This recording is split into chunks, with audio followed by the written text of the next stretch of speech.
Hi all, this is Mr. Colstock here.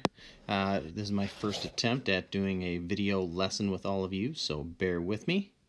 And as I like to start all of our lessons, we've got a big question. And our big question, folks, is how do living things change over time? Our goal today is to take a look at how do the anatomies of different organisms help scientists infer evolutionary relationships.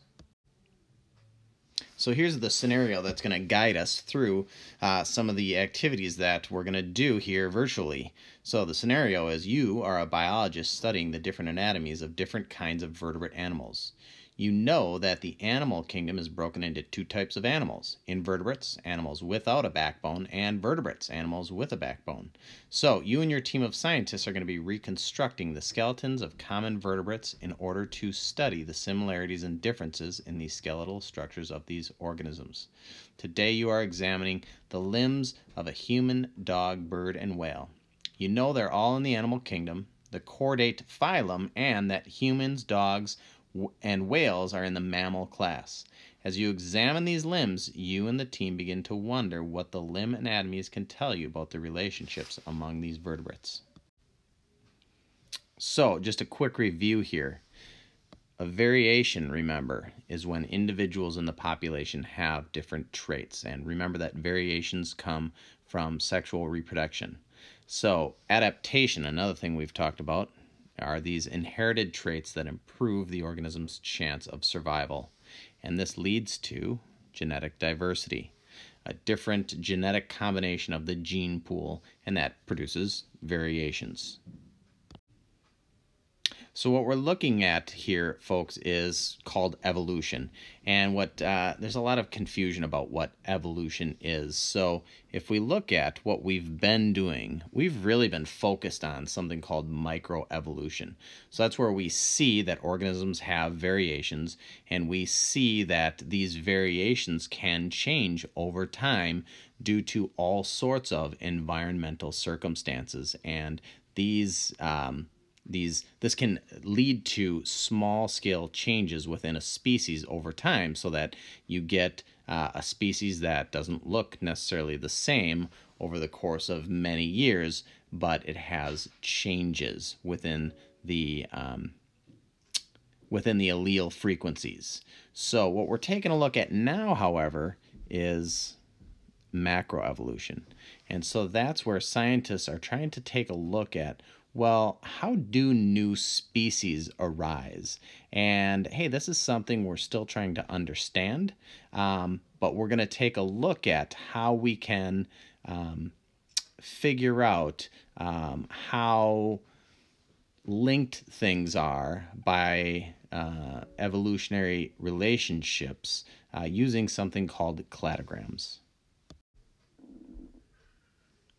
So again, evolution is just how organisms change over time, and we've been taking a look at more of microevolutionary changes, but now we're trying to understand a little bit better about this macroevolution. So that's where this homology comes in, the existence of shared ancestry between a pair of structures or genes in different classification groups. So what we're talking about here is when you're looking at the forelimbs of common vertebrate animals, you saw similar structures in there. And what we're going to be taking a look at is using things like homologous structures when we see similar structures or body parts in species that are related but not at the species level. So what we would say is that we infer they must have some sort of common ancestry. And to explore this common ancestry and the relationships, we're going to be doing cladistics. And so basically, we'll be taking and creating a cladogram. And that's going to be a branching diagram that helps us to take a look at those ancestral or recent ancestral relationships. So again, if we take a look at the forelimbs of common vertebrate organisms, we can see, hey, they've got these similar structures. These are the homologous structures. So these would all be the same bone, but you can see that they have changed over time because of the function being slightly different. But you can see that the forelimbs all have the same bones, and that leads. And that brings us to what a cladogram is. So this whole thing that you're looking at right here, this is a cladogram. And so you can see relationships based on this. So what we would say is group 4 and 5 here. How do they relate to each other? Well, their most recent common ancestor would be right here at D. But then whatever this group is, it branched off away from group 5. That branched someplace else, and they are related to this group 6, they being group 5. So the common ancestor for group 5 and group 6 would be right here. So that's generally what a cladogram is, and I'm going to teach you how to create one and then how to use it to make some inferences about common ancestry. Okay, to create a cladogram, we're going to take a look at, right here, some characteristics of common vertebrates. Remember, vertebrates would be animals without backbones. So if we take a look at how these things are related, we can start to separate them based on characteristics, starting with cells. Hey, all of these organisms right here, a worm, a spider, carpenter ant, housefly, dragonfly, hey, they're all made of cells. But then you can see that they start to branch away from each other because worms don't have legs. Spiders, carpenter ants, houseflies, dragonflies, they all have legs. Now we take a look at the next characteristic, which is antenna. Well, we see that spiders don't have antenna. Carpenter ants, houseflies, dragonflies do. And then we go to wings. Hey, carpenter ants, no wings. Houseflies and dragonflies, they have wings. And then we take a look at the sets of wings. So a housefly has one set of wings. That means 2 wings. And up here it shows us we're looking for 2 sets of wings. So that'd be 2 pairs or 4 wings. Well, dragonflies have 4 wings. So essentially, we just analyzed some characteristics of these, and now we can use these characteristics to take the beginning stages of creating a cladogram. To do that, we're going to create a Venn diagram. So I'm working from right here, and this is what you're going to do on the top half of page 46. Don't use all of page 46, just the top half. But in the top half, you're going to make a big circle or a big oval. And then as you can see, you're going to write cells on the outside. And the reason you're putting cells there is because all of the organisms that we're looking at are made of cells. Now, we'll start right here. So you're going to put a circle within a circle. So you've got the cells circle, but now you're going to do another circle. And you're going to write legs because that's the next characteristic we're looking at. And then you're going to write worm because a worm doesn't have legs. So eventually that's going to show us where worm branches off of our cladogram. Now here we've got another circle within a circle. This time you're going to write the next characteristic, antenna. Then you're going to write spider on the outside of that because that's where the spider is going to branch off. Another circle within a circle. And then you're going to write wings.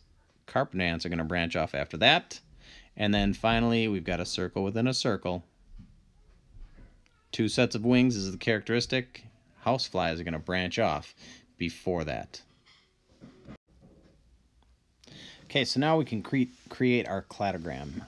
Looking at the characteristics and the Venn diagram you put on page 46, what you'll do is you'll create your cladogram. So this is basically a timeline.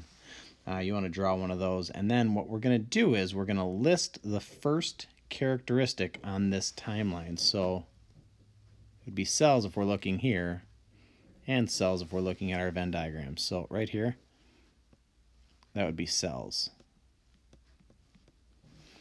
Now, after cells, we see worms are going to branch off. And here's why. Because the next characteristics is legs. And worms don't have legs. So they have to branch off before legs. Now, after legs, we're going to see another branch come off. And looking at the cladogram, now we're going to have spiders. The reason why we're branching spiders off there is because the next characteristic is antenna. Spiders have legs, but not antenna. And after antenna, we've got the carpenter ant branching off. And I'm going to abbreviate there, carpenter ant. Next characteristic, wings. And after wings, we see a branching, and we get we actually get kind of a double pathway now. So right here we've got the common housefly, and there's a characteristic that branches off there. So that would be one set of wings, and right here we've got two sets of wings, and that's where we get the dragonfly. So there you have it. That's a cladogram. This line right here, remember, this represents time. Okay, so time is going to change. And so if we take a look at things, hey, cells would have been the first thing that we see develop in time, and then we see, based on the fossil record, these things come later. These other characteristics come later. Okay, so now you can see the completed cladogram. You should have this done on page 46, and I wanted to take a moment and talk about, well, how do we use this cladogram? So we're going to take a look at questions 1, 2, and 3 here. Number 1, according to your cladogram, which two species are most closely related? Worms and spiders, or worms and ants? And how do we know? Well, we've got to take a look at the characteristics, okay? So the spider and the worm, they branch apart before we see the characteristic of legs. So the ants and the spiders, they both have legs. They also are both made of cells, so they have more characteristics in common. So spiders and carpenter ants are more closely related to each other than spiders and worms. Number 2, according to your cladogram, what species are dragonflies most closely related to, and how do you know? So again, we've got to take a look at the cladogram and where things branch apart. So if we take a look at the dragonfly and we go backwards in time, the nearest organism to the dragonfly is the housefly, and this makes sense. Both the dragonfly and the housefly, they have wings. They also have antennae. They also have legs. They are also made of cells. So looking at these characteristics, we can see that based on those characteristics, they are more closely related to each other. And hey, that would actually show up also in their DNA. Their DNA sequencing would be similar to each other, and that would be another way of looking at how they are related to each other. Now, if we were to add a June bug to this cladogram based on its characteristics, where would it be? Well, hey, that would be somewhere up here with the dragonfly, because a June bug also has two sets of wings.